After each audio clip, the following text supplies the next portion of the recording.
সম্প্রতি ইনকিলাব মঞ্চের মুখপাত্র শরীফ ওসমান হাদিকে গত 22 ডিসেম্বর তারিখে গুলি করাকে কেন্দ্র করে বিজেপি কর্তৃক সীমান্ত দায়িত্বপূর্ণ এলাকায় বিশেষ টহল চেকপোস্ট স্থাপন এবং গোয়েন্দা নজরদারি বৃদ্ধি করা হয়।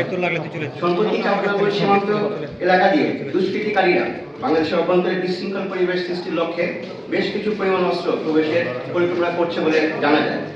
এই ধারাবাহিকতায় ঊর্ধ্বতন কর্তৃপক্ষের নির্দেশ মোতাবেক চাঁপাইনগর ব্যাটালিয়ন 53 বিজিবি এর মনোহরপুর দায়িত্বপূর্ণ এলাকায় সীমান্ত হতে আনুমানিক 1 কিলোমিটার বাংলাদেশের অভ্যন্তরে গোপালপুর নামক স্থানে একটি বিশেষ অভিযান পরিচালনা করা হয় আজ সকাল 9টার দিকে। অভিযান পরিচালনাকালীন সময়ে দুইজন মোটরসাইকেল আরোহীকে দূর থেকে থামতে সংকেত দেওয়া হলেও মোটরসাইকেল আরোহীরা দ্রুততার সাথে বাঁক পরিবর্তন করে স্থান ত্যাগ করে এবং এই সময় তাদের মোটরসাইকেল থেকে একটি ব্যাগ পড়ে যায়। আমাদের টহলদার পরবর্তী ঘটনাস্থল থেকে ব্যাগটি উদ্ধার করে এবং সেখানে পলিথিনে মোড়ানো অবস্থায় 4টি ইউএসএ প্রস্তুতকৃত বিদেশি পিস্তল, 9টি ম্যাগাজিন এবং 24 রাউন্ড গুলি উদ্ধার করা হয়। দুষ্কৃতিকারীরা বাংলাদেশের অভ্যন্তরে বড় ধরনের নাশকতার সৃষ্টি করতে পারে এবং অবৈধ অস্ত্রগুলো আনার সর্বোচ্চ চেষ্টা করছে বলে আমরা ধারণা করছি।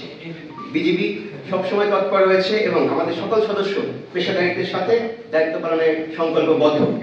অস্ত্রগুলো চলাচল প্রতিরোধ ও দুষ্কৃতিকারীদের অনুপ্রবেশ ঠেকাতে বিজিবি সীমান্ত এলাকায় সার্বক্ষণিক নজরদারি এবং টহল কার্যক্রম জোরদার চলমান রয়েছে।